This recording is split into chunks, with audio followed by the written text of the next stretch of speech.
Les doy la más cordial bienvenida. Gracias por acompañarnos en estos días de seminario. Gracias por acompañarnos en el festival. Yo soy Adriana Casas, directora del Centro Multimedia, y en esta mesa me acompañan Jens Hauser, María Antonia González Valerio y Sara Cook, que es curadora del festival. Vamos a darle primeramente la palabra a Sara. Voy a darles una breve semblanza. Sara es del Reino Unido, es curadora y escritora residente en Newcastle, en el Reino Unido, además de coautora del libro Rethink Curating Art After New Media del MIT Press, coeditora con Sarah Diamond de Euphorian Dystopia, publicado por The Banff News. Y actualmente es instructora de la Universidad de Sutherland, donde cofunda y coedita Chrome, el recurso en línea para curadores de arte en nuevos medios, y enseña el curso MA Curating. Es miembro del Consejo Asesor de la revista de estudios curatoriales de Rewire, de la Cuarta Conferencia Internacional sobre Historia del Arte de los Medios, Ciencia y Tecnología, junto con FACT en Liverpool. Sara, bienvenida. Muchas gracias, es un placer estar aquí. Necesito un micrófono, voy a tratar de hablar lento para que las intérpretes me puedan seguir. Muchas gracias por escuchar e ir siguiendo mis palabras. Decidí hablar un poco de la investigación que hago sobre mi práctica curatorial y también hablaré de las exposiciones que están expuestas aquí como parte del Festival Transitio. Así es que hablaré de algunas de las piezas artísticas y posteriormente tendremos una conversación de lo que quiere decir qué es curar medios electrónicos. Y como lo dijo Adriana ya, mi colega Beryl Gray y yo hemos publicado Rethinking Curating Art and New Media. Este libro lo que hemos tratado es utilizarlo para entablar una discusión entre los artistas que hacen obras artísticas, entre arte contemporáneo, medios, y muchas veces no se ve una distinción, y lo que estamos tratando de hacer es no nada más hablar de la tecnología, sino cómo se comporta la pieza artística misma y cómo da la oportunidad de participar con la pieza de alguna manera u otra. La investigación que yo hago viene del estudio del recurso mismo y de las entrevistas que hago a los curadores, y esto ya lo llevo haciendo varios años. Yo trabajo con curadores que ya llevan en este campo mucho más años de lo que yo llevo en él. Entonces trato de analizar cómo ven esta práctica a través de sus piezas expuestas en los museos y en otros puntos. Cuando yo le doy clases a los curadores, empiezo con el abordaje de este libro, que es el libro de Lucy Lapart, 6 años, 6 Years. Es un ejemplo muy interesante para mí porque Lucy Lapart, lo que ella intentaba a través de su obra era describir lo que era un campo emergente en el campo artístico, es decir, artistas que empezaron a trabajar con información, con sistemas, con land art, que ahora vemos que es definido como arte conceptual. Lo que ella hacía como curadora y como autora era nada más recolectar toda la información que había sobre estas piezas artísticas y empezó a hacer una lista enorme, y este libro es una larga lista de piezas artísticas, entrevistas, comunicados de prensa, recortes de la prensa y un poco de la pieza en sí, porque muchas veces las piezas que analizaba eran de texto. Las fue catalogando y las organizó cronológicamente por año, y también las catalogó a través del tipo de evento o género artístico, qué material era el que se utilizaba. Aquí es una pieza muy interesante como lectura, pero en retrospectiva también resulta muy interesante porque nos señala la idea de que constantemente estamos viviendo en una sopa de piezas artísticas, y los artistas crean obras y obras a partir de la tecnología, y la tecnología les da la oportunidad de hacer otras cosas y utilizan otros materiales que a primera vista no sabemos de qué estamos hablando. Así es que yo siempre trato de buscar quién es esa Lucy Lapart de la actualidad, quién está haciendo esa lista de lo que se hace y cómo es que esa información se va comunicando. Por supuesto, esto es todavía más problemático cuando hablamos de piezas artísticas que existen en redes digitales. Yo siempre pongo este diagrama cuando presento. Esto es de dos artistas de Nueva York que se hacen llamar MTAA, así adoptaron ese nombre, MTAA Associates, como MTAA Sociedad Anónima, y esta es una obra del 97 arte. Y pues me interesa el círculo azul que ellos plantean, y ahí es en donde está el artista, en algún punto de la red, ahí está, en este recurso, en esta cultura digital que vivimos, ahí está. Pero ¿cómo hacemos nosotros como curadores para ingresar a ese círculo azul, para llamar al público, para que ingrese a ese espacio donde realmente se está dando la pieza artística? Y me gusta el diagrama porque la pieza misma sucede aquí, y aquí estamos sugiriendo que la pieza artística tiene un entorno que gira en torno a él, pero también es un proceso, es un devenir que no necesariamente es un proceso estático, puede cambiar, puede ir cambiando si uno tiene acceso a este o no. Una cosa que también ha sucedido con las culturas digitales es que tenemos esta idea en mente de que todos pueden ser curadores. A mí me parece bien, no tengo problema, pero al vivir en una era digital en donde todos tenemos acceso a las mismas herramientas, el acceso a internet, tenemos acceso a software libre que ni siquiera tienes que aprender a usarlo, nada más le das clic aquí y allá y ya te puede salir una lista enorme que de alguna manera estás siendo tú el curador de esa lista. Así es que esto nos plantea muchos problemas para nosotros quienes trabajamos en campos más establecidos en la historia del arte y en los museos. Es decir, cómo vamos a reconciliar lo que sabemos como curadores y lo que nos dice el público. Y me parece que eso es un excelente punto de partida. A lo mejor ustedes saben más de arte de lo que yo sé. Tal vez yo tengo sesgos particulares y gustos particulares. Tal vez a mí me guste algo distinto. Si es que de ahí partimos. Y como pueden ver aquí en línea, encontramos el fenómeno de los blogs, por supuesto, y con Tumblr y con Flickr y ese tipo de cosas. A mí me interesa ver cómo es que las imágenes visuales pueden pasar de fuentes en línea a espacios fuera de la red. Esta persona puso un post de que durante un año coleccionó estos artículos y luego de ahí derivó en un libro, y lo que empezó como fotografías y dibujos que escaneó y los subió en línea, después de estar en línea los convirtió en libro. Entonces, ¿qué estamos curando? ¿Quién es el que cura? ¿Es esa persona que decide, que pasa del blog al libro, o cómo se va a ver esta imagen en la pantalla? Me parece que tendremos que discutir todos estos elementos contextuales. Flickr es interesante porque ellos decidieron que una galería en Flickr tiene 18 fotos y ya. Entonces decidieron que iban a ser 18.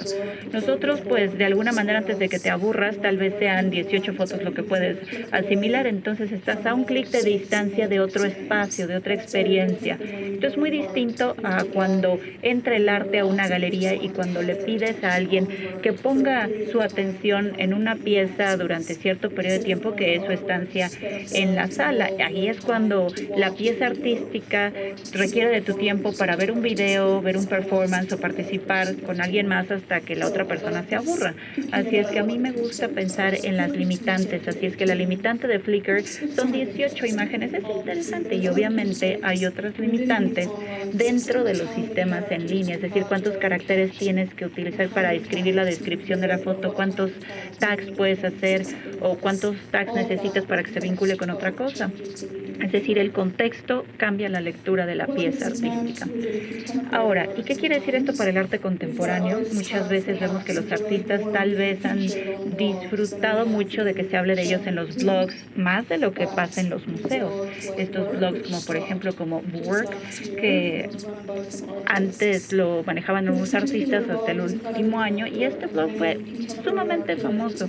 Y los curadores de los museos vivían checando a ver qué pasaba en este blog, iban viendo qué se ponía, y a lo mejor era un recordatorio de todo lo que le había faltado al curador en el museo. Entonces aquí salen las piezas artísticas en estos blogs, y eso tiene un efecto tremendo en la circulación de las piezas, y muchas veces esto da pie a que se les invite a las galerías. Este blog lo manejaban artistas en primer lugar, y estos artistas eran vistos como el árbitro del gusto cultural. Entonces a estos artistas luego se les invitaba a curar exhibiciones en exposiciones en galerías y museos por la selección que habían hecho en línea, y obviamente pues veían cosas que otras personas no, y estaban presentando una alternativa muy interesante a lo que se planteaba en otros campos. Así es que aquí es como vemos una divisa cultural de alguna manera que circula en nuestra cultura digital.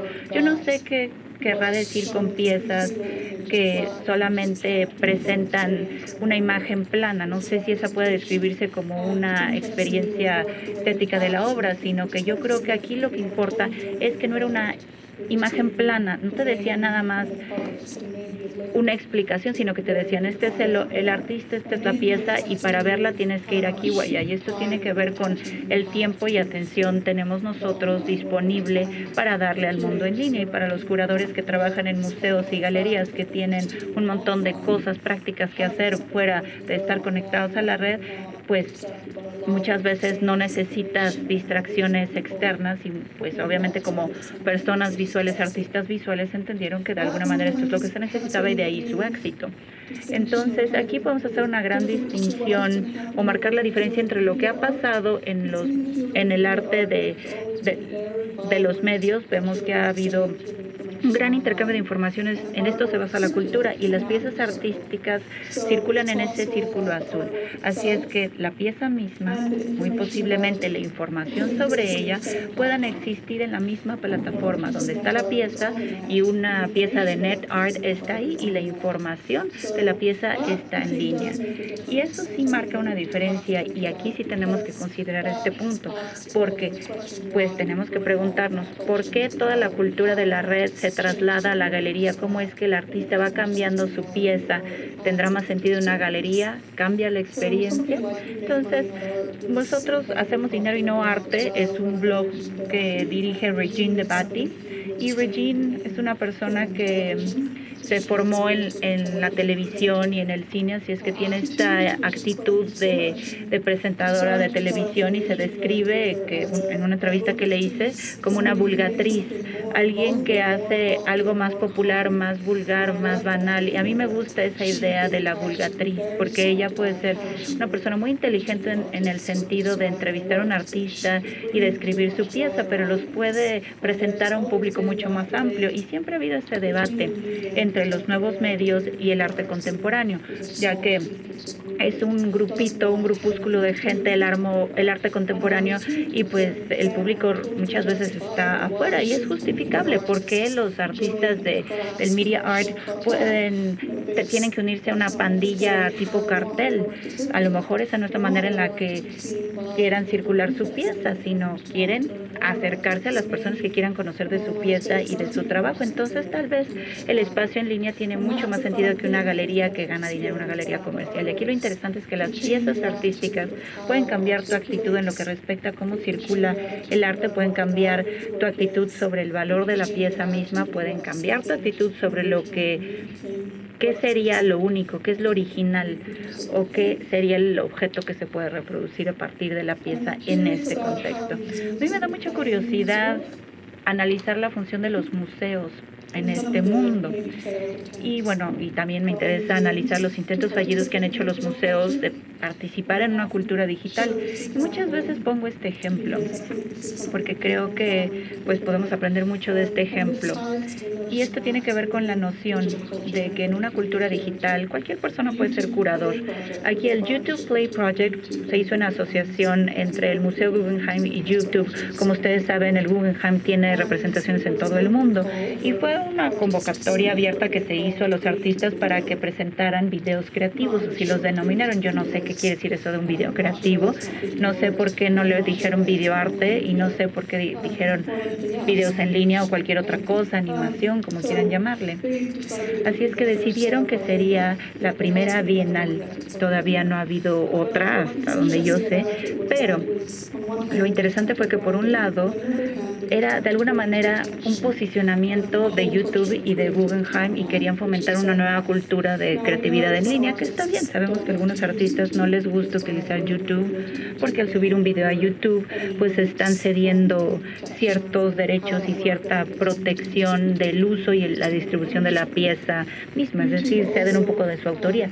Así es que YouTube también se rige bajo la jurisdicción de las leyes de los Estados Unidos, porque es una compañía creada ahí, entonces las leyes del copyright varían de país a país, así es que los artistas pues no querían presentar sus obras para ante este ilustre jurado en Guggenheim. Hay quienes dijeron no, pero otros artistas y miles presentaron obras. Lo interesante es que no le permitieron a la gente ver todas esas miles de piezas que se mandaron. No podías ver nada de lo que se envió, podías ver nada más una lista pequeña seleccionada de todas. Creo que eran 150 de las miles que se enviaron. ¿Por qué? Porque confirmaron con sus abogados si podían o no distribuir ciertas piezas. Entonces aquí sí tenemos de alguna manera un filtro de calidad y un filtro de copyright de las miles que les llegaron y llegaron a mostrar 150. Los 16 jurados, algunos sí son artistas, algunos son cineastas, algunos son productores, algunos están en el mundo de la moda, también en el mundo de la música, eligieron sus videos favoritos. Y esto siempre ha sido algo que me ha llamado la atención cuando los curadores trabajan en conjunto. No mucho se escribe o se habla de la curaduría colaborativa, pero es muy difícil reunir a 16 personas y que decidan de estos 150 cuáles son los 10. Algunos de ustedes que hayan sido jurados saben a lo que me refiero. Entonces no decidieron cuáles eran los mejores 10, cada quien eligió dos y con eso se basaron. Entonces fue un evento en línea. Y si visitas Nueva York o cualquiera de las otras ciudades donde hay un museo del Guggenheim, puedes ir al museo y puedes ver estos videos en las pantallas que se ponen en el espacio. Entonces esta es otra pregunta que me hago. ¿Por qué? Porque si se supone que estos videos tendrían que ser en línea, ¿por qué los están proyectando en un edificio y donde nada más los puedes ver ahí? Y bueno, también estos videos se podían presentar en todos los Guggenheims que había. Entonces el Guggenheim de Nueva York organiza un evento que se transmite en web, en línea, como si fuera un programa de televisión, aunque no proyecten las piezas. Lo que ponen son fragmentos, presentan a los artistas, pero los artistas no hablan, nada más están ahí en la sala y hay otras cosas que están pasando como performances en vivo, como parte del espectáculo. Aquí es muy interesante cómo pusieron los videos en el edificio y bueno, les he hablado mucho de este ejemplo porque creo que, en mi opinión, nos sugiere que estamos todavía en un punto muy tenso en lo que respecta a cómo nos movemos alrededor del entorno digital. ¿Quién decide qué es lo que queremos ver? ¿Quién decide qué vamos a ver y cómo las instituciones responden a esas interrogantes? Porque a final de cuentas, estas piezas artísticas que se están haciendo ahora solamente serán recordados si alguien escribe sobre ellas y si se reúnen de alguna manera. A lo mejor esta descripción no es tan clara en términos de blanco y negro, pero ¿y qué pasa si estas obras no sobreviven? Y algunas personas dirán, no puedes juntar net art, no puedes juntar este tipo de piezas. Por supuesto que sí. Si tú puedes trabajar en una pieza hecha de focos que, bueno, está prohibida en todo el mundo porque ahora tienes que usar focos ecológicos, y si puedes coleccionar una pieza de hule que se deteriora con el aire y que se va agrietando, por supuesto, puedes coleccionar una pieza que tiene que ver con software y hardware, tiene que haber la inversión. Entonces, yo veo que nuestra función, yo como curadora y como historiadora del arte algunas veces y como productora en algunas otras, y veo su función como hacedores, como artistas y como consumidores, veo que su función es esa: hablar, escribir de lo que está sucediendo, tomar fotos de lo que está sucediendo y darle la posibilidad de circular a la pieza, porque nosotros somos la memoria colectiva de las obras que se hacen y producen el día de hoy, y es divertido aparte. Bueno, no he tomado mucho el tiempo que me toca, pero quisiera hablar un poco de las piezas artísticas. Tú me vas diciendo, por favor, cuánto tiempo me queda, porque creo que tengo mucho de qué hablar. Hay muchas piezas de las que hablar. Mi colega Rodrigo no nos acompaña esta mañana, pero entre los dos hemos conceptualizado y hemos curado las exposiciones de este festival. Y nos interesó mucho ver cómo es que las distintas sedes tienen públicos distintos. Esta sede ya la conocemos y ustedes son el público que viene a esta sede, pero tal vez otras sedes, por ejemplo la Fonoteca, tendrá un público distinto al Centro Cultural España, por ejemplo. Entonces, las sedes y los edificios también son muy distintos, o pueden ser edificios contemporáneos o históricos. El espacio físico va cambiando y la resonancia dentro de ese espacio físico también es distinto. ejército, y a esto me refiero desde el punto de vista de la resonancia física del sonido, cómo resuena, pero también cómo percibe la gente el edificio. Es decir, es un edificio histórico y tal vez siendo un edificio histórico haga que la interpretación de la obra sea distinta. Entonces siempre hay que considerar el contexto en dónde está la pieza, y ese es mi trabajo. Así es que quiero hablar de las piezas que reflejan la idea de la biomediación, es decir, como el medio, como un medio vivo. Y de alguna manera así planteamos nuestra cultura digital y aspectos de ella, pero hablamos también de una larga historia de creatividad y producción a través de las piezas mismas.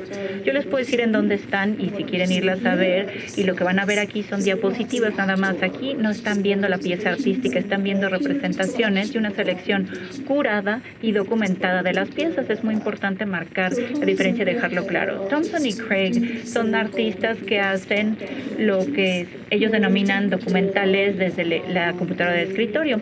Suben los videos y van cambiando la pieza en otra pieza que también se pone en línea. Ellos se ven de alguna manera como recicladores, hacen que sus reglas sigan la lógica, a veces son reglas fortuitas, y pues no nada más están añadiendo algo nuevo al mundo, sino que están replanteando lo que encuentran en el mundo. Entonces su proyecto Flat Earth, Tierra Plana, lo hicieron a partir de material que encontraron en línea. Es un pequeño video que habla de la vida de los bloggers y de lo que significa estar en este planeta.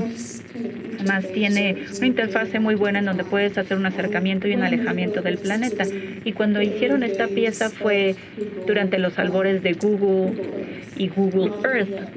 No había Google Street View en esa época, sino que ellos crearon ciertas imágenes, y como esta pieza la encargó el Canal 4, que es un canal televisivo del Reino Unido, había una cuestión sobre si podían utilizar esta interfase de acercarte y alejarte del mundo que Google de alguna manera, según esto, había creado. Entonces tuvieron que cambiar las imágenes para que no se vieran como Google, que no hubieran googleizado las piezas. Aquí lo interesante de la producción artística en este caso es que apela a esta fotografía del tiempo. Puedes estar sentado en una parte del planeta y saber qué está pasando, pero al mismo tiempo puedes saber qué está pasando en otras partes del mundo, y describen su obra como si fueran relojes.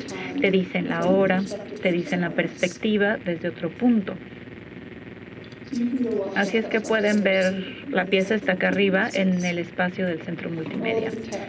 Todo el texto lo toman de blogs y de posteos en la red.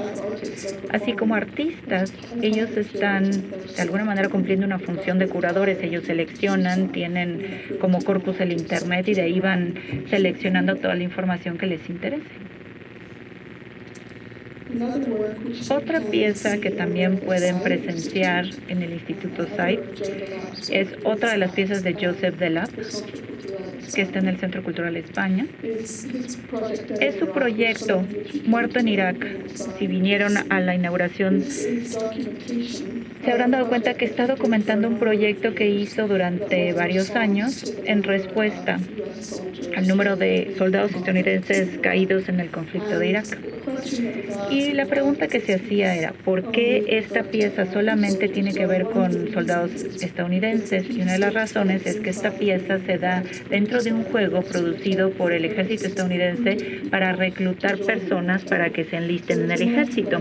Así es que este es un juego con múltiples jugadores que se llama US Army. Entonces su práctica tiene que ver con mundos virtuales y va extrayéndolos al mundo real o interviene el mundo virtual.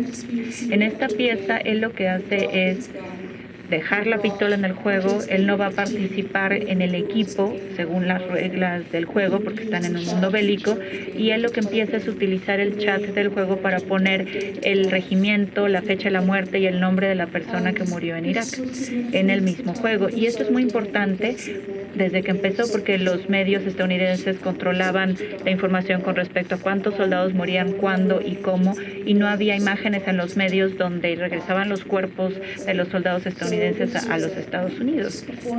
Y es que esta es de alguna manera una protesta, pero muy focalizada a los elementos del ejército y los futuros miembros del ejército. También fue muy interesante en el transcurso de su obra la presentó en intervalos de tiempo en distintos años y fue muy interesante ver la reacción de los otros jugadores. Lo querían sacar del juego y querían también pues hacerle burla de por qué estaba haciendo lo que hacía en algunos casos. En casos muy raros querían saber, a ver qué estás haciendo y te vamos a proteger de los otros jugadores, y pues empezaban a entablar un diálogo. Y también en algunos casos muy raros alguien pues identificaba alguno de los nombres e inmediatamente pues cambiaba la reacción de lo que estaban haciendo contra este jugador. Beatriz de Costa presenta una pieza que reflexiona sobre su propio proceso de lidiar con el cáncer, y murió de cáncer a finales del año pasado. Y la pieza es una pieza de video muy conmovedora en 3 canales. Por un lado muestra su rehabilitación física y por otro lado muestra los experimentos que se hacen en ratones, en laboratorios para pues probar las medicinas que la mantenían viva. Aquí podemos ver que ha habido en los últimos días discusiones muy candentes sobre el proceso de la vida y la muerte y los procesos por los que pasamos. Así es que en la obra artística siempre hay un momento en el que el artista decide qué tanto de su vida va a plasmarse en la obra y qué tanto de su vida la plasman y la hacen pública a través de la pieza. Así es que esta es un área muy significativa de nuestra obra. En este caso es cómo lo comunicamos, en este caso es un video, pero los artistas participan en investigaciones de larga duración. Así es que como curador es muy importante identificar hasta qué punto en esta investigación puedes mostrar ese proceso, y eso hará que dejen de investigar, que dejen de experimentar. Hasta qué punto el artista puede cambiar su manera de vivir, ya que después de que el público ha visto su pieza y les han dado retroalimentación. Hay otra pieza en la exposición muy similar a esta, y es la obra de Tom Sherman, que pueden ver también en el Centro Cultural España, que se llama El Científico Amateur. Pues no sé cuánto tiempo tenga, porque podría ponerles un video. Bueno, no voy a ponerles el video, pero les voy a invitar a que la vean. Hay una versión en español en el Centro Cultural España y también hay otra versión en inglés que la pueden ver en internet. Pero en esta pieza Tom Sherman, que es videasta y siempre ha trabajado con el video como medio, no ha participado en la cultura en línea, solamente escribe sobre ella y lo escribe de una manera brillante, y discute la idea de crear su propia biblioteca de patógenos dentro de su propio cuerpo. Es decir, esa vivencia entre Canadá y los Estados Unidos que tiene gran conciencia al acceso a los servicios médicos en estos dos sistemas distintos, en estos dos países distintos. Y escribe mucho sobre los desarrollos médicos y las tecnologías médicas. Especifica cómo es que cada una de estas tecnologías tiene dueño. Entonces, él lo que hace es ver cómo puedes experimentar tú mismo con distintos medicamentos y ver la reacción de tu cuerpo. Es repulsivo el video, es conmovedor, también es perturbador, porque de alguna manera lo que quiere es invitarnos a cuestionarnos estas preguntas sobre el acceso a los servicios médicos, cómo convivimos con el mundo animal y qué tanto incuban nuestros propios cuerpos. En los 5 minutos que me quedan, voy a mencionar la pieza de Zenea Solansky. Y esta pieza la pueden ir a escuchar a la fonoteca. Zenea vive en el Reino Unido y ella dedicó una estancia en el laboratorio de Newcastle, laboratorio de síntesis de Newcastle, y ella desarrolló una nueva forma de vida. Creó una nueva forma de vida a partir de bacterias y la dejó crecer. A veces se morían y tenía que volver a empezar con las bacterias, y logró reproducir bacterias y logró que se multiplicaran, y a ella pues le interesaba ver qué pasa en los laboratorios. Y se sentía ella como bruja. Empezaba a hacer su hechizo, empezaba a hacer su mezcla, y de alguna manera era como un ritual que resultó en esta nueva forma de vida. Entonces empezó a investigar la diferencia en el siglo XVI y en el siglo XVII, cuando se sospechaba de la brujería, y al mismo tiempo había un gran interés en los desarrollos científicos. Y ella le dio el nombre de Tituba, que es el nombre de una bruja que fue enjuiciada en Massachusetts. Y una de las cosas que descubrió al trabajar en el laboratorio es que sus agentes biológicos, que había creado de manera sintética, preferían ciertos vidrios. No les gustaban las cajas de Petri, sino que se multiplicaban mejor en formas distintas a los frascos de vidrio que se utilizan en el laboratorio. Entonces aquí es de alguna manera como una metáfora del caldero o como por ejemplo en el Mago de Oz cuando se derrite la bruja, ¿no? Entonces empezó a trabajar con Sarah Bond, que trabaja en el taller de vidrio, para transformar el vidrio en el que hacía sus cultivos. Me parece que aquí me detengo para que tengamos más tiempo para la discusión, pero los invito a que visiten todas las exposiciones que hay, que vean estas piezas. Ya seguramente han visto las piezas en estos días y veanlas en línea. Y los invitaría también a pensar qué tanta la curaduría influye en su vida y cuál es su responsabilidad de estas obras para con los artistas, con las personas que las producen, y tenemos que ayudar a que estas piezas sobrevivan en la historia del arte para quienes vean hacia atrás, vean quiénes hicieron ciertas piezas en este momento. Muchas gracias. Muchas gracias, Sara. Vamos a continuar con María Antonia González Valerio. Ella es mexicana, doctora en Filosofía por la Facultad de Filosofía y Letras de la UNAM. Ha realizado además estudios de postdoctorado en el área de estética. Es profesora de tiempo completo adscrita al Colegio de Filosofía de la Facultad de Filosofía y Letras y tutora de los programas de posgrado de Filosofía y Filosofía de la Ciencia y Artes Visuales en la UNAM. En 2011 recibió la distinción Universidad Nacional para Jóvenes Académicos en el área de Humanidades. Sus líneas de investigación son estética y ontología, y actualmente trabaja en la ontología hegeliana por un lado y por otro en la relación entre las artes estéticas y la biotecnología. Bienvenida, María Antonia. Gracias, Adriana. Bueno, primero quiero agradecer la gentil invitación de las organizadoras de este evento para participar en el simposio, y también estoy muy contenta de compartir esta mesa con Sarah Cook y con Jens Hauser. Mi ponencia se llama La vida en medio. En lo que sigue, quiero preguntar en términos teóricos por la mediación, para desde allí reinterpretar una de las obras que montamos entre 2012 y 2013 en el colectivo Bios Ex Machina, como parte de la exposición Sin Origen, Sin Semilla, que curamos entre Liliana Quintero y yo, y que presentamos en el MUAC y en el MUCA Roma. Comencemos entonces por establecer las primeras preguntas.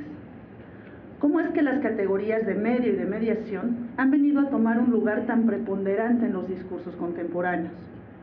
¿Desde dónde podríamos comenzar a trazar un horizonte para ubicarles? Y, además, ¿qué mienta la idea de mediación?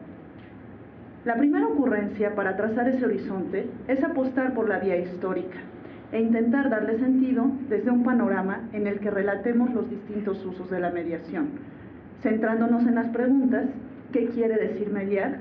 ¿Qué es lo que hay en medio? ¿Y qué es lo que se media? La segunda ocurrencia es la clasificación de los modos de mediación. Habría uno técnico, que tiene que ver con la manera en la que nos relacionamos con el mundo a partir de un saber hacer práctico, y otro modo ontológico, en el que la misma constitución de lo real estaría dada en términos de mediación. La tercera ocurrencia está relacionada con el arte, es decir, pensar la mediación en y como arte.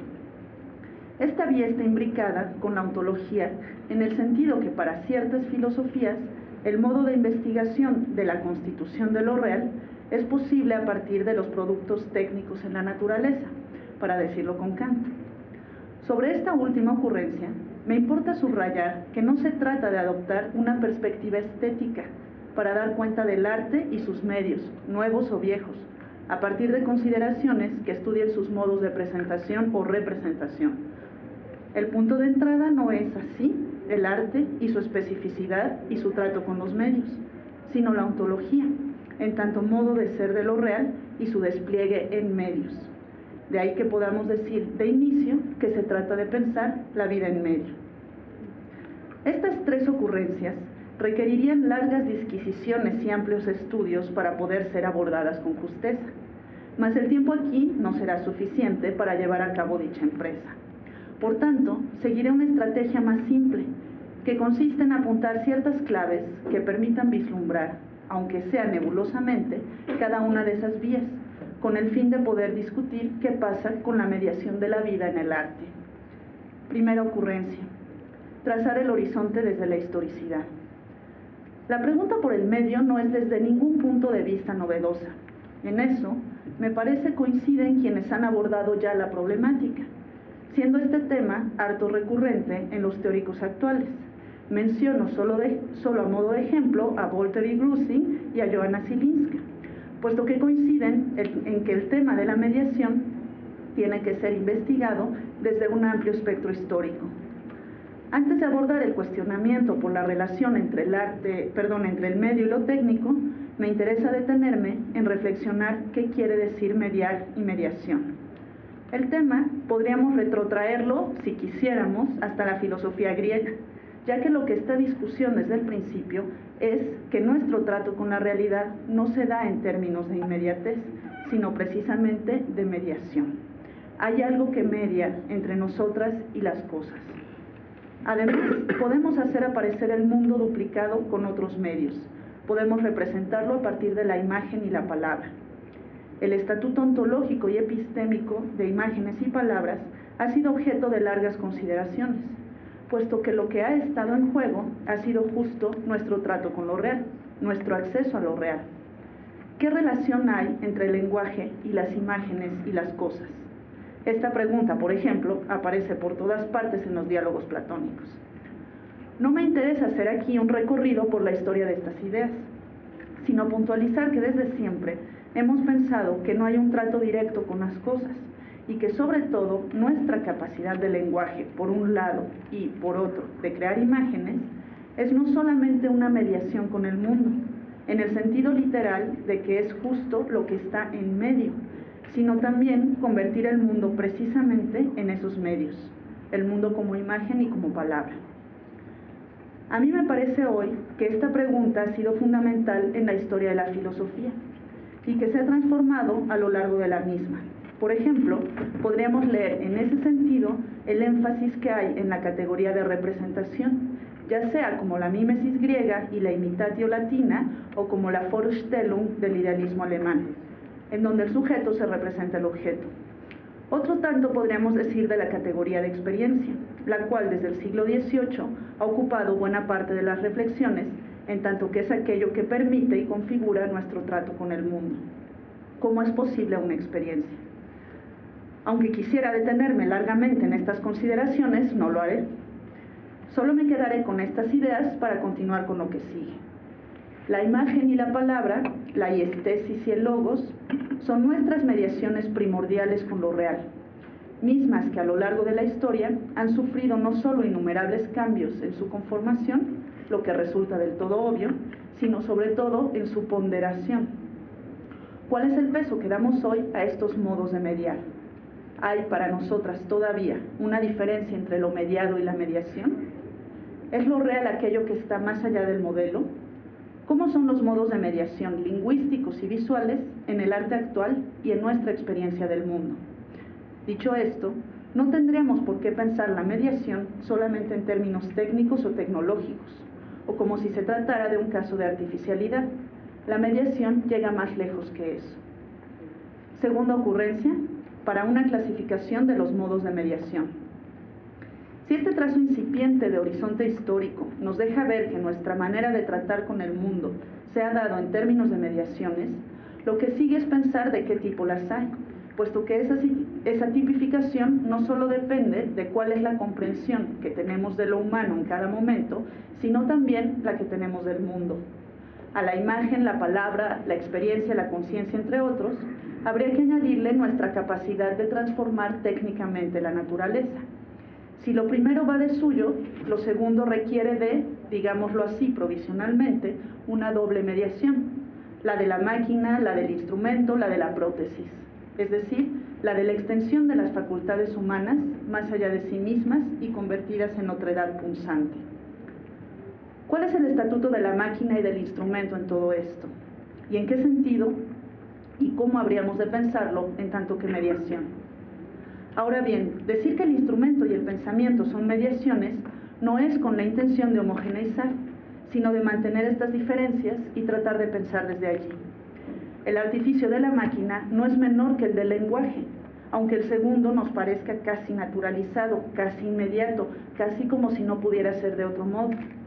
A tal naturalización, ¿y cómo podríamos acercarnos al mundo de otra manera?, se le opone la artificialidad de la máquina, que hoy nos fascina y nos parece del todo sorprendente, en un mundo que nos esforzamos por pensar como altamente tecnologizado, como mediatizado, como un devenir mediación. A veces, parece que a ello ponemos un trato más directo con la naturaleza. Hoy todo está pasado por el artificio, por la imagen técnica, por la información computarizada, por la manipulación tecnocientífica. Es un mundo entregado como producto de la máquina. Y claro, esta metáfora no es la misma que la de la física mecanicista. No es comprender el mundo como máquina, como un engranaje de medios y fines, sino que ahora está puesto delante como resultado de la mediación técnica. Esa imagen produce horror y fascinación por igual. Las máquinas e instrumentos, en tanto que medios, tienen también su historia, en la que habría que leer los modos de operatividad sobre el mundo a partir de modelos cambiantes, como lo hace, por ejemplo, Siegfried Zielinski en su Deep Time of the Media, poniendo el acento en las posibilidades inventivas. Aquí está en juego un saber práctico que manipula técnicamente la naturaleza, en donde las ideas de verdad y finalidad han sido fundamentales, puesto que, por un lado, habría un ímpetu científico por proporcionar conocimientos verdaderos, y por otro, un modelo de funcionalidad y utilidad que permea como base determinante de los ámbitos de producción. El énfasis de Zielinski en pensar los medios desde una perspectiva temporal e histórica, a partir de una anarqueología, y en subrayar las capacidades creadoras en y por los medios, nos da la pauta para pensar la vida en medios. Por un lado, en las máquinas e instrumentos que han sido usados para manipularla, incluso sintetizarla, porque mucho del frenesí actual con la biotecnología tiene que ver precisamente con eso, con los instrumentos y sus visualizaciones. Y por otro lado, los modelos y metáforas con las que se ha pensado, comprendido e interpretado la vida. Por ejemplo, los avances de Evelyn Fox Keller echan mucha luz al respecto. La historia de las máquinas y los instrumentos como segunda mediación no se da al margen de los modelos de racionalidad y comprensión del mundo a partir de los cuales se desarrollan, crean y operan. No hay máquina sin modelo. Pero también hay que señalar que los modelos no son el producto de la pura especulación. Dependen también de las mediaciones que establecemos con lo real. Y para generar estas, los instrumentos nos han sido desde siempre indispensables. Desde los aparatos de medición, para aportar un modelo de cuantificación y mensurabilidad del ente, hasta los de visualización. La vida nos aparece hoy medida, decodificada y percibida en su constitución pretendidamente profunda, gracias a los instrumentos que miden y visualizan. Esta mediación técnica de un saber hacer que requiere el uso de aparatos y que lo requiere cada vez más, ¿cómo pensar hoy en la producción de conocimientos sin aparatos? ¿Quién pretendería ver con el ojo desnudo y decir qué es lo que hay? Esto es un modo de mediación que puede ser tipificado, según lo que hemos dicho. El otro modo es el ontológico, en el que la constitución de lo real se da también en términos de mediación, lejos de un antropocentrismo.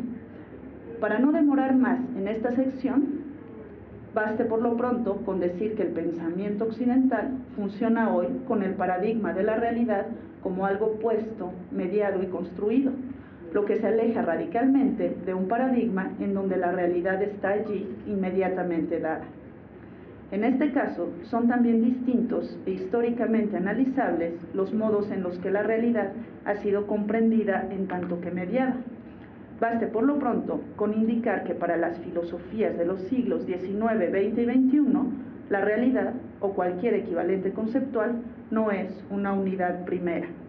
Tampoco quiere decir que esté mediada por lo humano, sino que es mediación de suyo.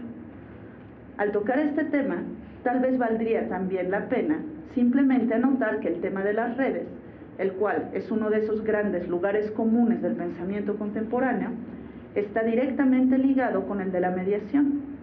Las mediaciones son, en última instancia, relaciones, aunque también podríamos decir que las relaciones son mediaciones. Esto tal vez implica el paso de las metafísicas sustancialistas y de la presencia hacia ontologías de flujos y dinamismos, donde las fuerzas, los procesos, las mediaciones y las relaciones están en el centro de la atención, en vez de los objetos, las sustancias o las esencias.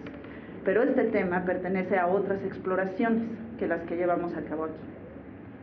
Tercera ocurrencia: ¿del arte como mediación o de las mediaciones en el arte?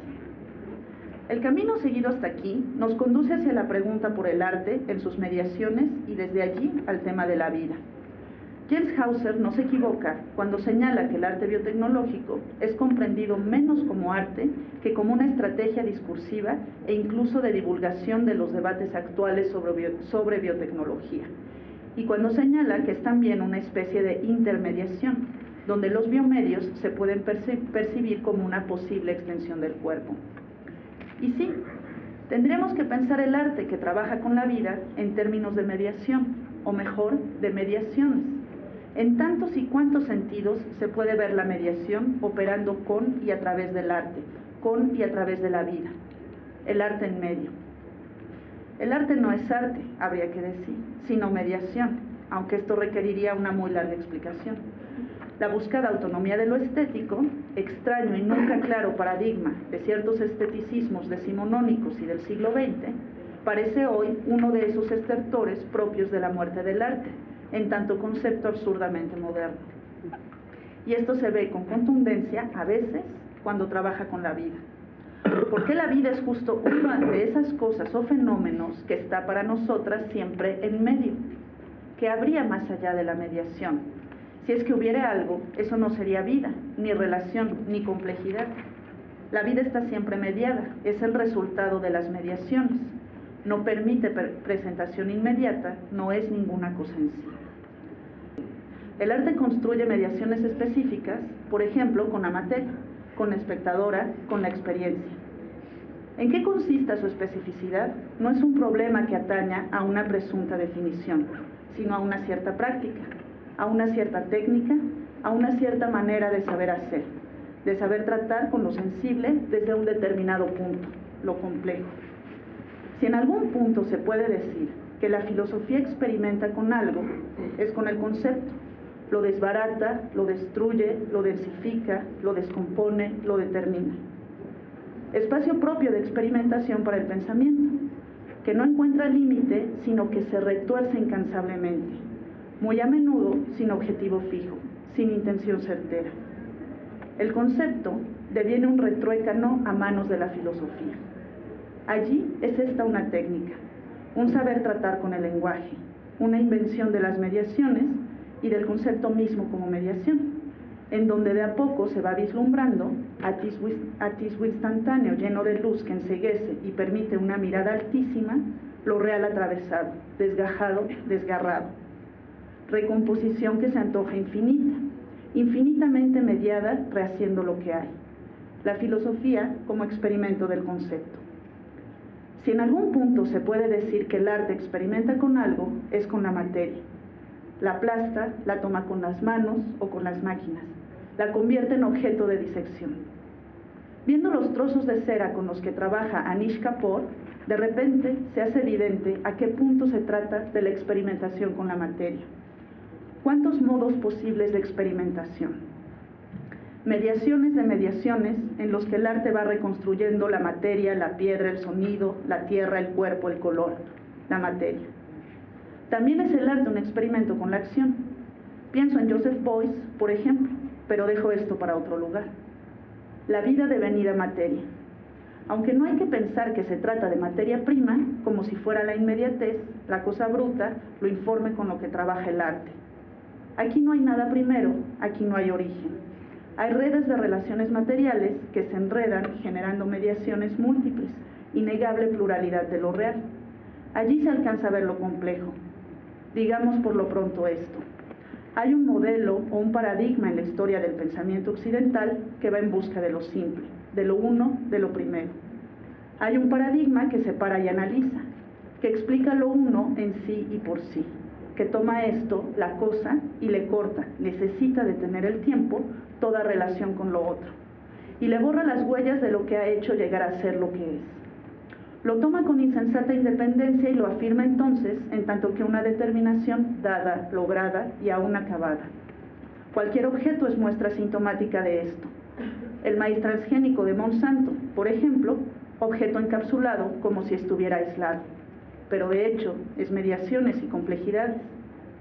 Se trata de pensar la vida devenida materia compleja, que no se puede explicar atendiendo a un único paradigma, a una célula, a un gen, a un organismo vivo, a alguna unidad.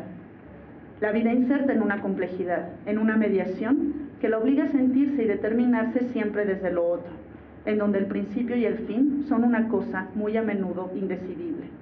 ¿Dónde empieza y dónde terminan las relaciones de interacción en un cierto ecosistema? No hay organismo vivo que se dé a sí mismo. La vida más bien es un enredo.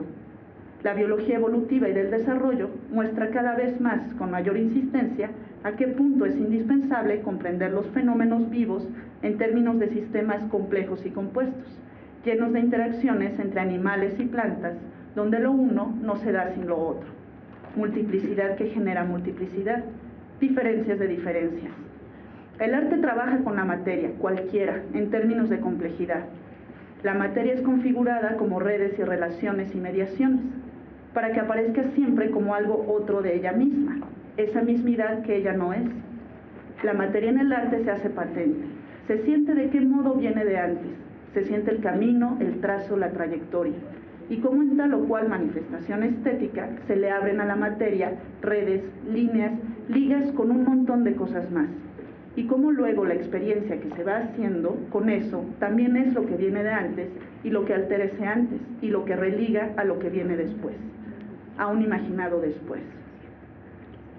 Por eso, cuando el arte trabaja con la vida como materia, aun cuando a veces parezca replicar el sentido del laboratorio, el experimento científico, la estética de los sintetizadores de ADN y de las secuencias, aun cuando parezca a veces construirse a modo de réplica, que juega a ser un pequeño mundo de la ciencia, que no es más que la divulgación mayor hacia un público no especializado de los alcances y los desastres de la ciencia, aun cuando todo eso aparezca, hay que ver con ojos de mediaciones. La vida allí aparece mediada, interrelacionada e inserta en un panorama de lo complejo. No se puede entender como unidad aislada y primera. No se puede entender como determinación desde un paradigma gencéntrico. Incluso cuando algunas de las primeras obras de bioarte, embarradas en una fascinación hasta cierto punto crítica con la biotecnología, repitieron el paradigma gencéntrico y jugaron con el sueño fantástico del que la formación del organismo dependía y estaba determinada hasta puntos elevadísimos por los genes. Aún así, allí la vida aparecía en medio. Puesto que el arte, ya por el mismo hecho de serlo, y no se pregunte aquí la insensatez de cuándo, cómo y en qué sentido el arte llega a ser lo que es, inserta la materia en las redes de mediaciones, en las relaciones, en las complejidades. Allí, nada permanece como lo que es. Allí, la materia no permanece ni se conserva. Ahora hablaré muy brevemente de la pieza Será ceniza, mas tendrá sentido, ligeramente tóxico, que fue parte de la exposición y fue una pieza del colectivo Biosex Máquina, taller de fabricación de lo humano y de lo no humano. Dos miembros del colectivo están aquí, Sebastián Omelí y Lena Ortega. Veamos durante un momento final las mediaciones o la aparición de la vida en medio en esta instalación. Las mediaciones llegaron a ser aquí a través de una instalación en la que presentamos un experimento en vivo donde buscamos contaminación de maíz transgénico en diferentes muestras de semillas que provenían de todo el país, más de 400 muestras. Germinamos las semillas y las asperjamos en un performance semanal con glifosato, herbicida de amplio espectro que produce, entre otros, Monsanto, y al que el maíz transgénico es resistente. Con el experimento detectamos contaminación en el estado de Guanajuato, en semillas de maíz para consumo de animales no humanos. La instalación la acompañamos con un video a 3 canales donde aparecían entremezcladas las voces de distintos participantes en el debate sobre los transgénicos en México. donde se jugaba con la posibilidad que tienen palabra e imagen de decir verdad o mentira. ¿Cómo median palabra e imagen con lo real? La vida en medio de Serán ceniza más tendrá sentido, ligeramente tóxico, fue presentada en mediaciones complejas con la industria alimentaria, los cultivos tradicionales de las milpas, la economía, la participación de la audiencia en el experimento, la interdisciplina, la exhibición de la materia, la configuración de un espacio tipo invernadero que se recorría entrecortadamente como las milpas, donde se atestiguaba la muerte de todo lo que no era transgénico a manos de un herbicida que es solo, como dice su leyenda, ligeramente tóxico. Y tendría más que decir aquí, pero hay ya que terminar. Les dejo el video unos momentos más. Gracias.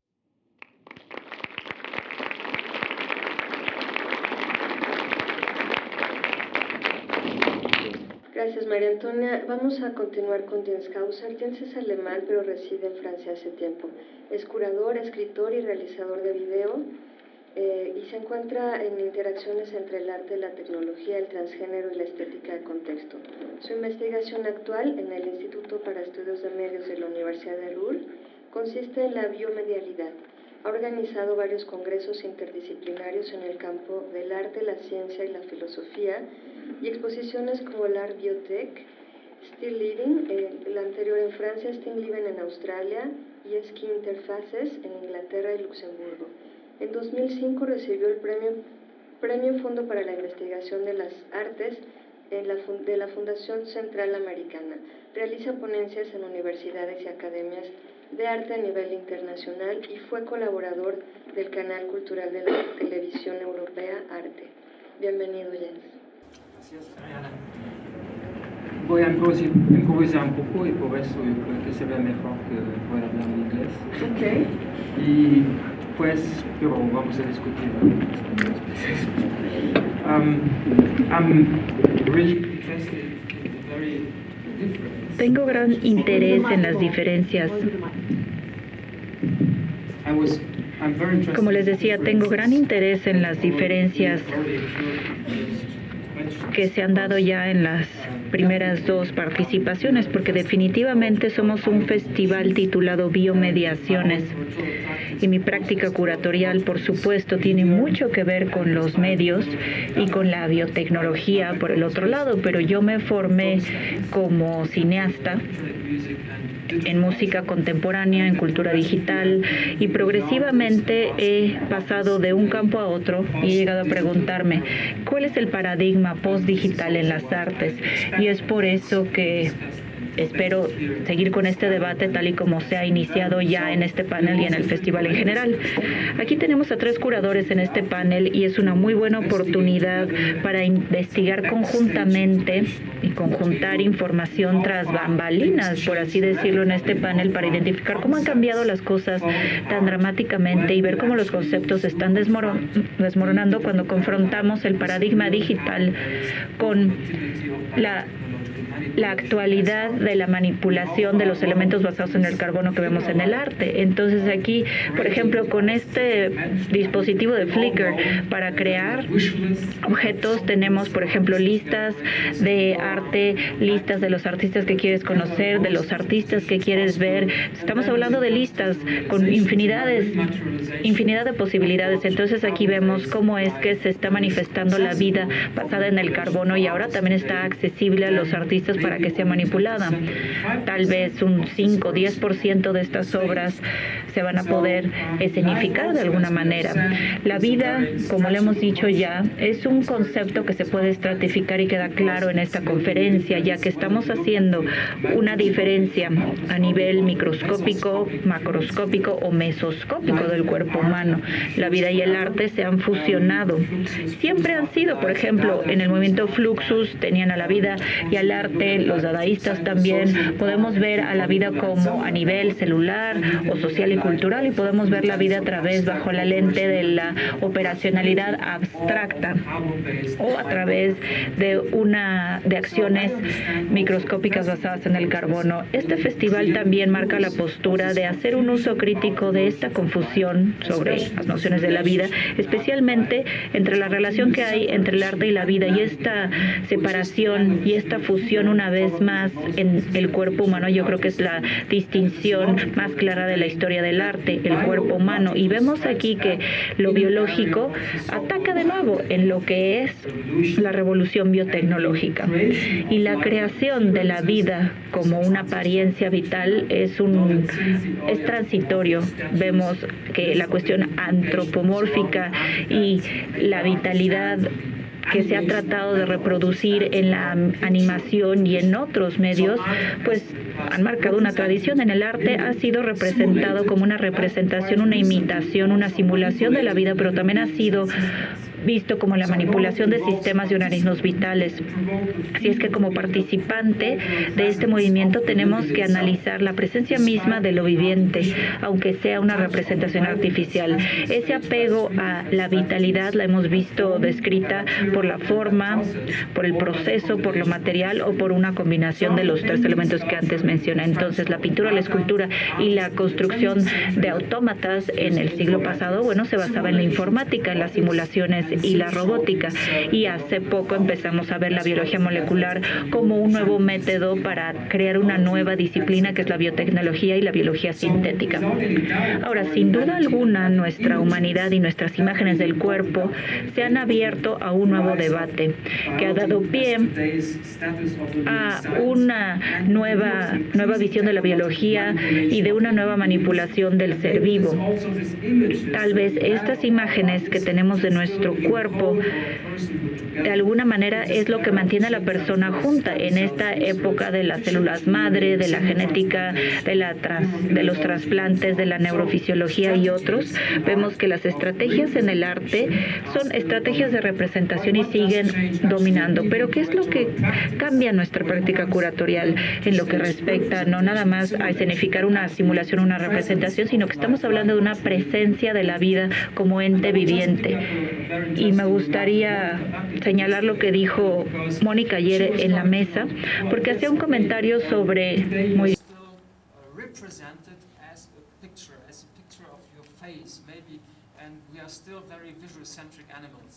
but maybe in the future we are represented by our bacterial flora.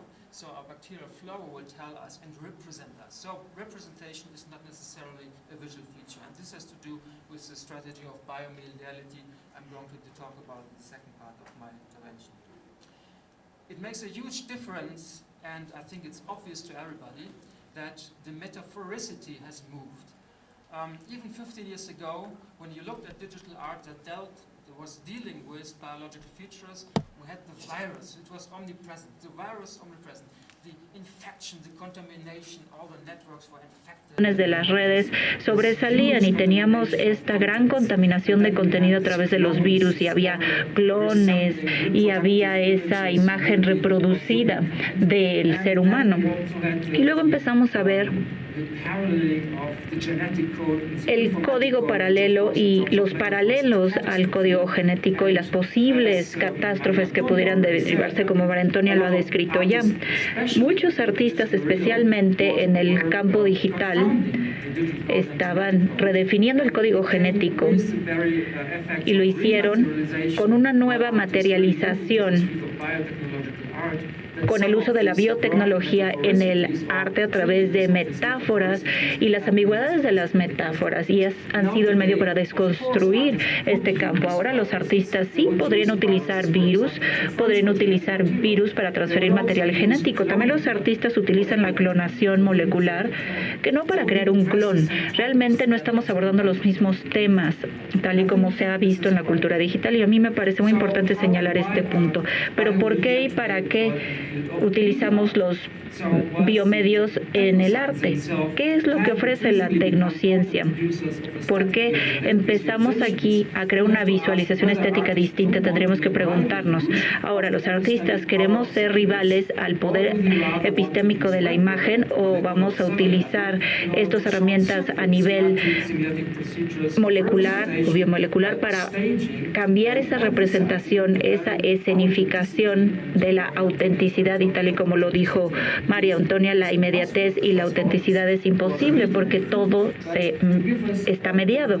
Entonces, para darnos esa sensación de que estamos en presencia de un organismo manipulado como ente viviente, por supuesto, el arte a través de los biomedios no es una manifestación que ha cambiado nada más de un siglo a otro, sino que cada vez más hemos empezado a investigar no nada más las manifestaciones artísticas que se derivan de sino los medios y cómo se materializan estas formas artísticas. Por ejemplo, el arte en los medios empieza a partir de la reflexión que se hace en el siglo XX a partir de las mediaciones mismas con la tecnología. A lo que quiero llegar es al defender la condición de los biomedios.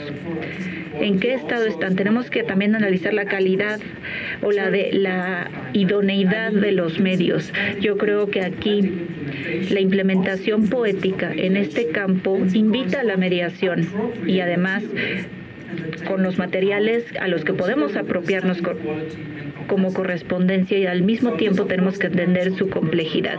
Y claro que tiene que ver con el proyecto curatorial, no es un plano maestro para la idoneidad de los medios para cierta pieza. Claro que cada proyecto requerirá ciertas cosas. Quisiera elegir algunos ejemplos porque este es un taller que se hizo en el 2005.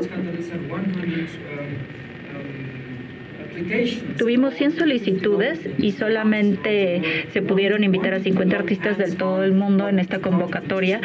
Lo que tratamos de hacer es enseñarles cómo trabajar con cultivos, cómo empezar a utilizar las herramientas que ofrece la tecnología para hacer este tipo de piezas. Fue muy interesante y esto ya lo hemos escuchado en las conferencias y en las mesas, que los artistas se han alejado en los últimos años de las definiciones más influyentes de lo que es vida artificial. Por ejemplo, la que nos da Christopher Langton en su manifiesto de 1987, de acuerdo a Langton, afirma, y bueno, sus afirmaciones las han tomado de manera literal los artistas. Aquí es el estudio de los sistemas creados por el nombre que exhiben características de los sistemas vivientes y además complementa las ciencias biológicas con un análisis de los seres vivos, al mismo tiempo haciendo un intento de sintetizar las computadoras humanas a través de computadoras y medios artificiales. Y debido a que es posible hacer una abstracción de la lógica de lo que vemos en la naturaleza en una computadora, aquí nos podríamos plantear, ¿es posible abstraer la lógica de un organismo a través de la bioquímica que presenta ese bioorganismo? Entonces, la vida artificial extendería el fundamento biológico de que la vida se basa en cadenas de carbono, ha evolucionado. Entonces, por lo tanto, la vida como la conocemos en una perspectiva mucho más grande, podríamos plantearla en qué posibilidades de vida hay. Como pueden ver aquí, Langton es alérgico al carbono. Aquí la escribe mal. En la primera página del manifiesto la escribe mal y aquí le quita la R. Inconscientemente está aniquilando la función organizativa del átomo del carbono en los seres vivientes. Y aquí tomo esta cita porque hemos visto una lucha, o si me permiten plantearlo como una oscilación dicotómica que a lo mejor otros llamarían dialéctica. Ha habido una lucha entre lo que yo llamo los carbófilos y los carbofóbicos o carbofetichistas, podríamos llamarle, porque después pasamos a una segunda definición cuando se dio la lucha entre la definición de el bioarte, que realmente es un antitérmino, pero se usa porque pues no hay otra palabra para definirlo. Aquí el taller de biotecnología y el robot que tenemos de este lado son posturas distintas. Aquí tenemos los artistas carbonofóbicos como Leonard Mura. Aquí habla de robots autonómicos y la simulación de, por ejemplo, el movimiento de los insectos. Aquí hablamos de un arte inspirado en la biología que trata de hablar de la emergencia de una nueva dinámica y una naturaleza sostenible. Y aquí el punto es que estamos hablando de la vida como manifestación artística, no la vida como es, sino como la vida podría ser. Aquí tenemos a Christopher Langton y aquí tenemos a otra postura radical en la que se utilizan los cuerpos humanos y los cuerpos animales como piezas artísticas a partir de la modificación de las piezas, materiales, de las instalaciones que han plagado los museos y las galerías del siglo XX y XXI. Por el contrario, los carbofetichistas o los carbófilos, Eduardo Kac, que vamos a escucharlo más adelante, introduce el arte transgénico y el bioarte da un nuevo giro ya que se manipulan los procesos de la vida en las piezas. El bioarte utiliza las propiedades biológicos y los materiales biológicos y los transforman en procesos conductuales, y aquí de alguna manera se utilizan otros procesos biológicos y inventan organismos a partir de una célula mamífera, por ejemplo. Aquí tenemos un sentido orgánico que utiliza el bioarte como propiedades de la vida, y los materiales van cambiando como organismos, como especies, o inventan a la vida con características distintas. Como pueden ver aquí, la postura, el arte carbofóbico o carbofílico, utiliza términos muy distintos. En términos generales, y a lo mejor voy a exagerar un poco en este dualismo, aquí los carbófilos apoyan la tecnologización de lo animado y los carbofóbicos abocan por la animación de lo animado.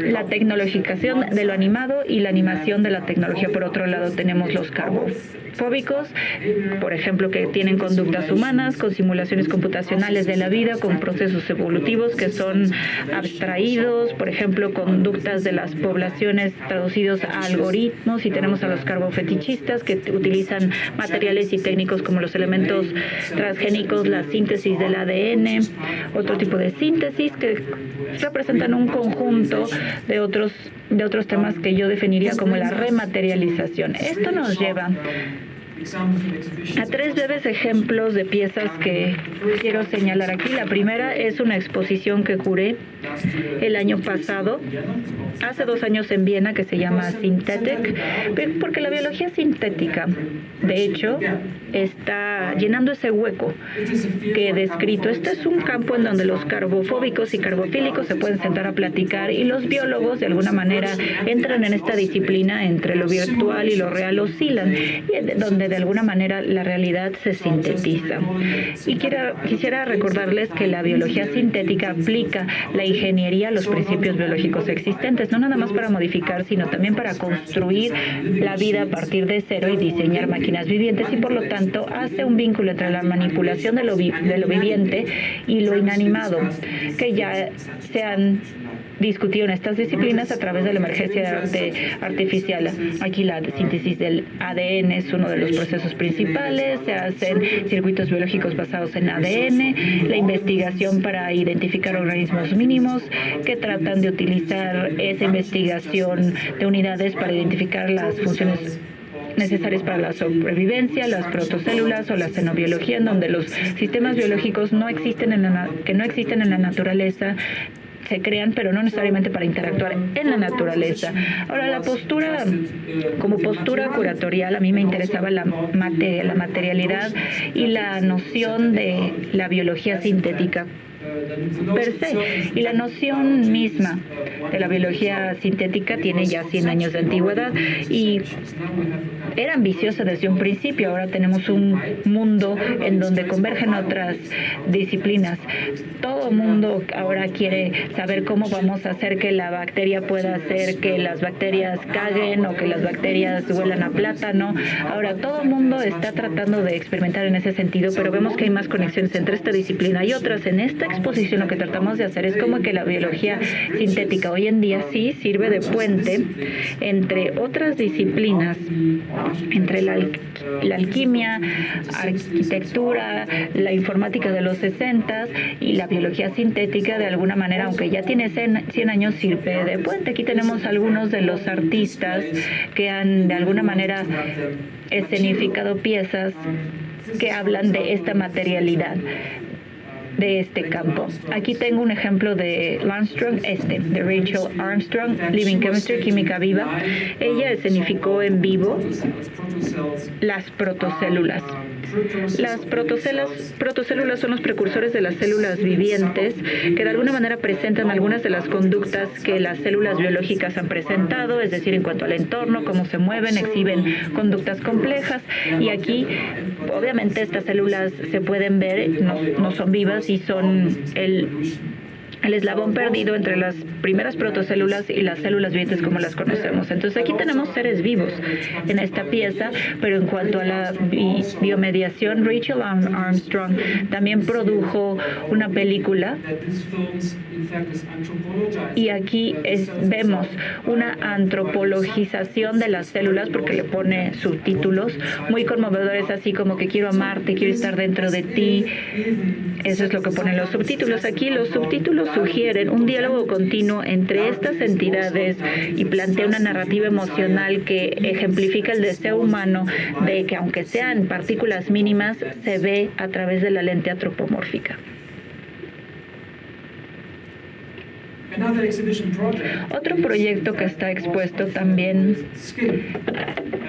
trataba con la piel, y esto proviene del entendimiento de que muchas personas en este campo, después de haber experimentado algunas cosas, se volvieron locos por la piel. Y por supuesto, la piel es nuestra interfase natural con el mundo, pero hay extensiones que se han implementado ya para extender esa interfase. Vemos nuevas manifestaciones, nuevas incrustaciones que de alguna manera mejoran esa interfase que tenemos, es decir, nos pueden crear limitaciones o nos pueden dar capacidades. Entonces, aquí lo que hicimos fue hacer una invitación a 20 artistas internacionales para reflexionar cómo es que las tecnociencias modernas han alterado cómo nos relacionamos con el mundo.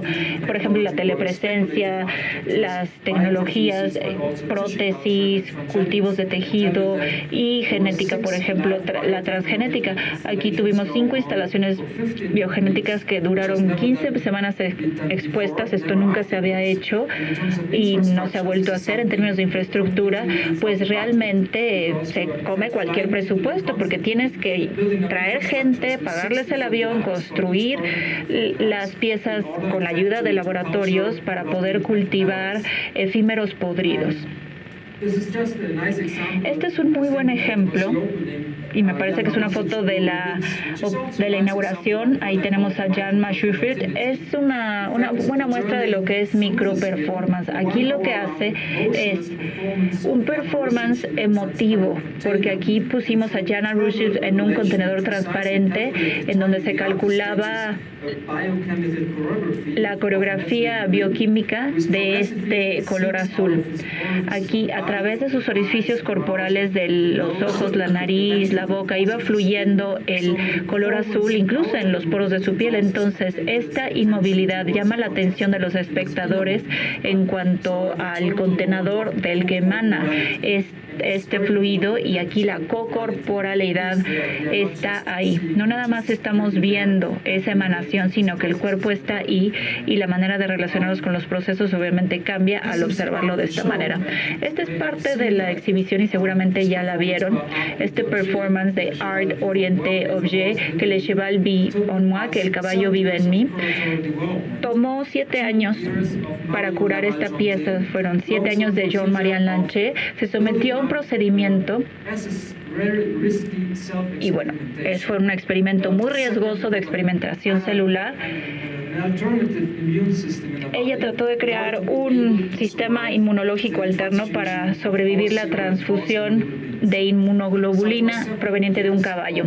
Así es que esto duró 7 años y esto fue un performance que solamente duró 3 horas y obviamente no se puede repetir.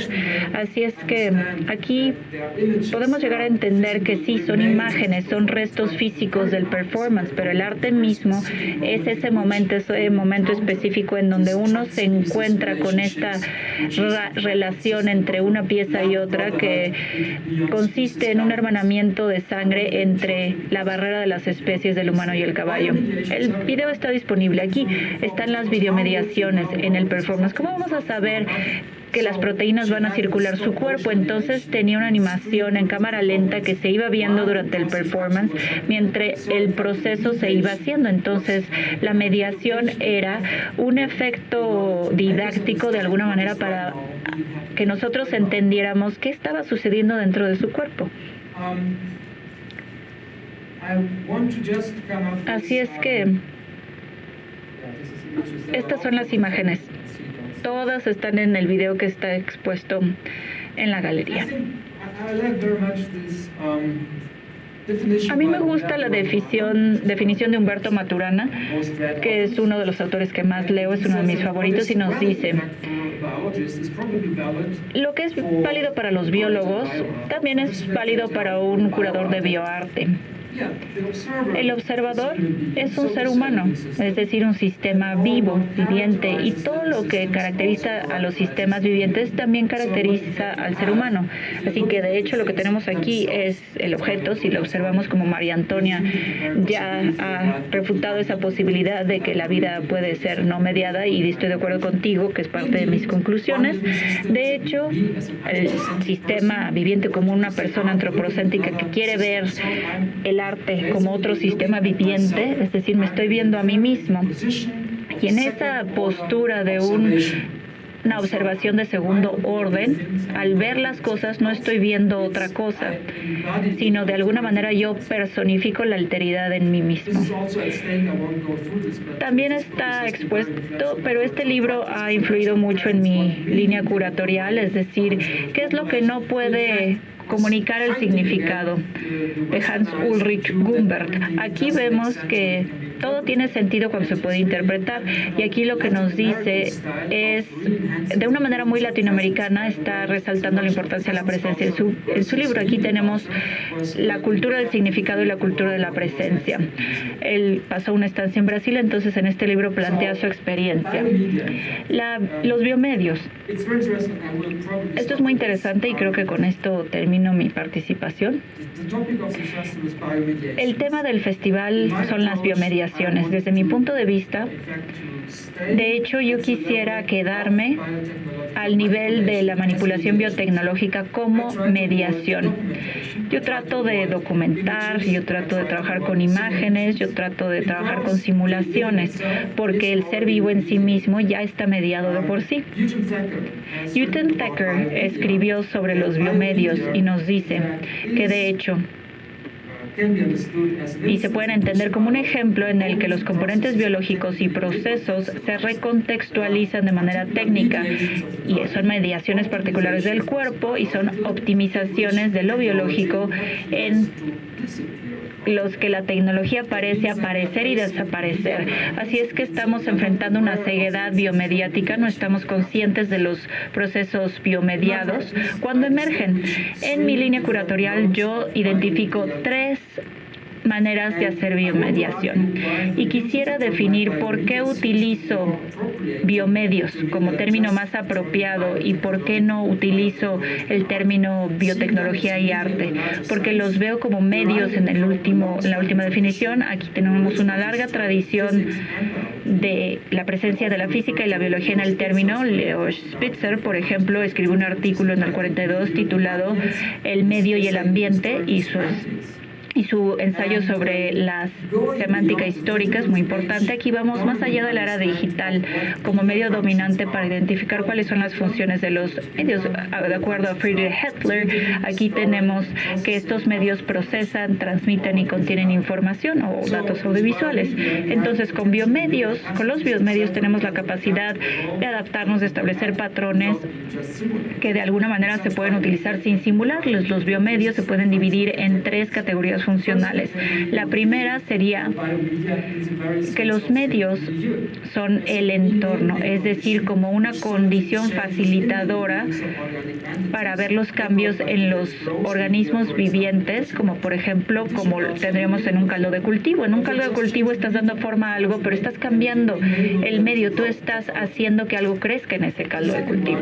Ahora, en segundo lugar, el medio como vía, como medio, es decir, que el medio es un proceso de transformación que cambia la capacidad de pasar del medio real para crear mecanismos internos, es decir, serían los organismos genéticamente modificados, la informática o los prototipos computarizados de las células, o en términos artísticos sería la manipulación genética de una célula, de un animal o de una bacteria. Y el tercero, y me parece que esto tiene que ver con la idea de la biomediación, y esta es que los medios se pueden entender a medida de que los observemos, de que los podamos medir, es decir, con microscopios o los dispositivos de medición que se utilizaron al pasado. Ahora tenemos dispositivos que de alguna manera no tenemos un casamiento entre lo biológico y lo tecnológico. Por ejemplo, en el siglo XVIII teníamos a la bioelectricidad y tenías la electricidad galvánica y una se conectaba con la otra. Por ejemplo, en el ejemplo de la rana y la electricidad, por ejemplo, otros procesos eléctricos, se hacía una enzima que digería una partícula de ADN y luego se excretaba de otra manera, como lo pueden ver en la pieza expuesta en el Arte Alameda. Los 3 ejemplos podrían ser el proyecto de cultivo de tejidos. Aquí tenemos un cultivo de la piel, aquí se cambia el entorno, pero el entorno es muy importante porque el medio es un mensaje, porque pues aquí tenemos el título de la pieza, que es La piel sin víctimas. Entonces aquí tenemos el medio que lo cambia todo. El de M&M, por ejemplo, los productos animales que vienen en estas botellas pequeñitas. Estamos viendo a través del medio, son transparentes. No ves el medio, pero ahí está. Así es que el medio es un mensaje mismo. Este es otro ejemplo. Joan van Baarle estuvo aquí platicando de ejemplos muy interesantes. Aquí tenemos la transformación de los organismos. Esa es la biomedia. Aquí tienes una parvada de palomas que no van a cagar caca, sino cagan jabón. Entonces, esto va a transformar los organismos. Entonces, aquí tienes un biomedio. Y el otro ejemplo, como les había dicho, es el de Paul Banús, la técnica que utiliza para hacer una subversión en el análisis de el ADN. Y aquí nos juntó en Berlín hace 2 años, en donde recreó él mismo el original de la huella digital de O.J. Simpson, pero lo hizo a través de su propio ADN. Muchas gracias.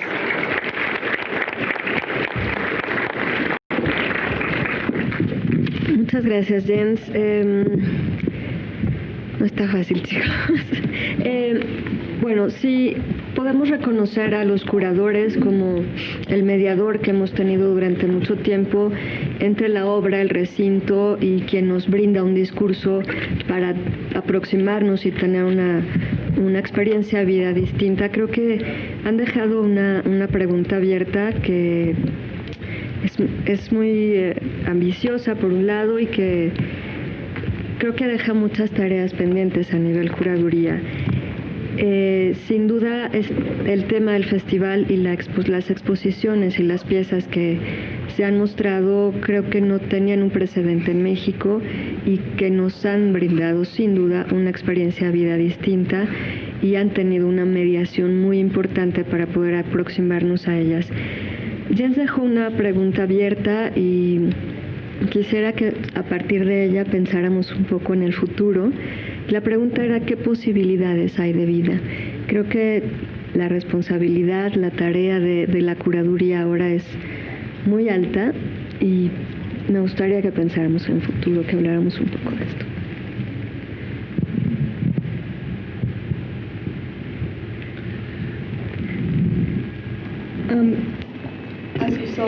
Como vieron de los ejemplos que les mostré de las exhibiciones aquí, yo tiendo más a trabajar, a pensar sobre la mediación tecnológicamente y también, tal como ya se dijo, en una manera post-digital o cultura digital. Y pienso entonces que el curador, sus responsabilidades son grandes, pero no tan grandes como las responsabilidades de los artistas. Los artistas son, después de todo, los que están haciendo ese trabajo y nosotros estamos facilitándolo y lo estamos llevando a la vista pública, a los ojos públicos. ¿Qué significa todo eso? Entonces tenemos exactamente, tal como se muestra aquí, tenemos por un lado un proyecto que toma 7 años y lo que queda entonces son las fotografías y el video. Por ende sigue habiendo una responsabilidad de poder mostrar todo eso y de explicar exactamente qué había pasado allí, tanto como puede haber una diferencia en las responsabilidades que muestran entonces la vida de una célula y permitir que las personas tengan acceso a todo esto. Pero como curadores nosotros creo que debemos proteger el derecho del artista de conservar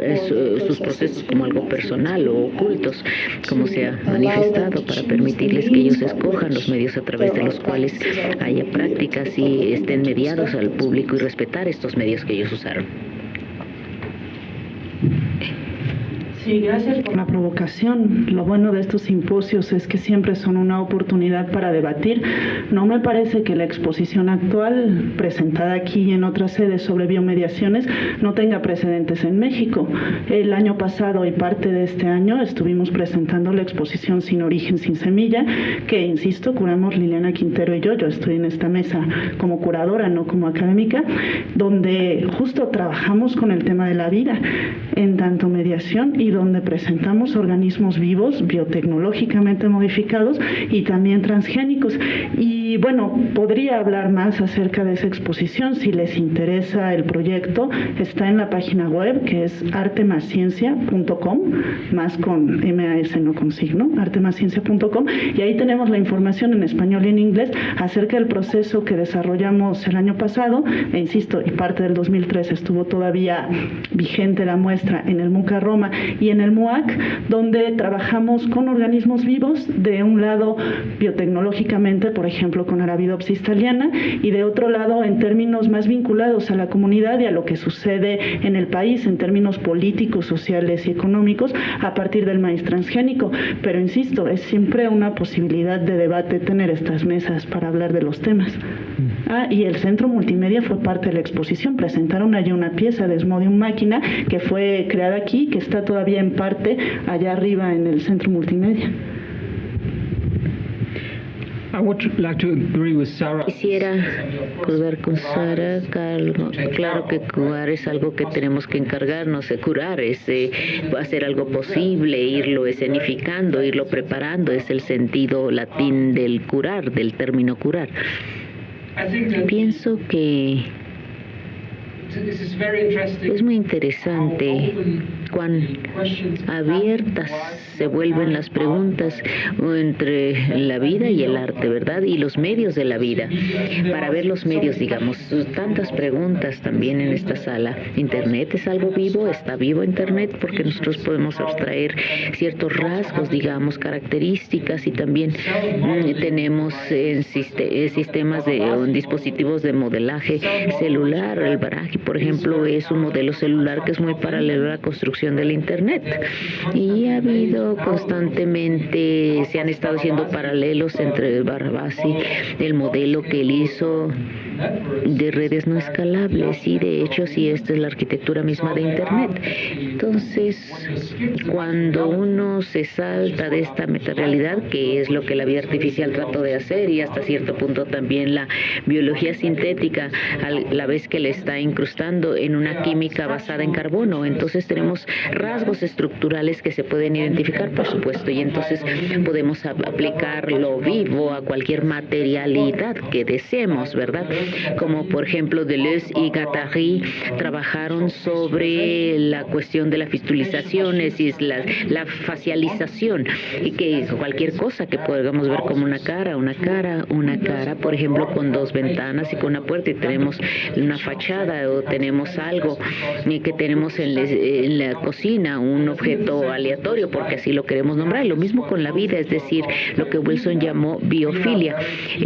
Nos atrae mucho identificar algo, lo que nos relacionamos como algo vivo y queremos que esté vivo, por supuesto que sea algo vivo. Entonces el deseo mismo de poder entonces presentar la animación tecnológica es un deseo muy antiguo, de lo animado a lo tecnológico. Y por otro lado también pienso que en relación con personas que realmente trabajan no con la abstracción de los rasgos, sino con los materiales mismos, y ellos tienen entonces que matar una rana, un sapo, un caracol, un gusano. Incluso si está sucediendo en los laboratorios científicos, ellos tienen una experiencia fenomenológica diferente a la vida, en relación con la vida como es, no como podría ser la vida.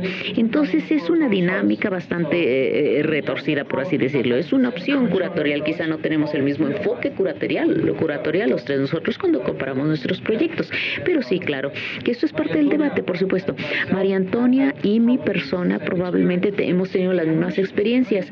Tenemos una lista de grandes deseos que quisiéramos que las cosas se dieran así, pero realmente regresamos a lo básico, donde está la incubadora, por ejemplo. Bueno, el videoproyector, ¿de dónde lo voy a conseguir? Mi estación de trabajo, ¿dónde voy a conseguir entonces mi máquina PCR? ¿Dónde voy a conseguir todas estas, el biohackeo y la biotecnología? Quizás estas son cosas que puedan ser una realidad en los próximos 2 o 3 años. Vamos viendo.